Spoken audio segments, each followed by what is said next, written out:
সহজ পদ্ধতিতে লাচ্ছা আলু পাঁপড় বানানো যায়। এই ভিডিওটি দেখলে বুঝতে পারবে কিভাবে এটি বানানো যায় আর এটি বানাতে কতটা সহজ। প্রথমে আমি 5-6টা আলু নিয়েছি, সেটাকে আমি কাদ্দুকাস করে নিয়েছি ঝুরি ঝুরি করে।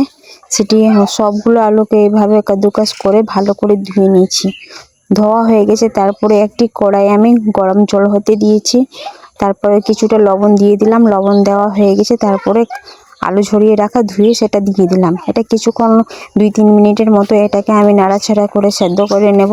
তারপর এটা হয়ে গেছে। তারপর এটাকে আমি কড়াই থেকে একটা ঝুড়ির মধ্যে নামিয়ে নিয়েছি।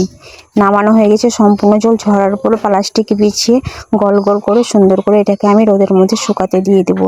এটি শুকানো হয়ে গেলে তেলের মধ্যে ভেজে আপনাকে একটা দেখাচ্ছি কত সুন্দর এই আলুর পাঁপড়টা লাগে খেতে। এটি হলো লাচ্ছা আলু পাঁপড়। উল্টে পাল্টে দেখালাম, কি টেস্টি। একবারে আপনারাও বানিয়ে খেয়ে দেখবেন এই লাচ্ছা আলু পাঁপড়।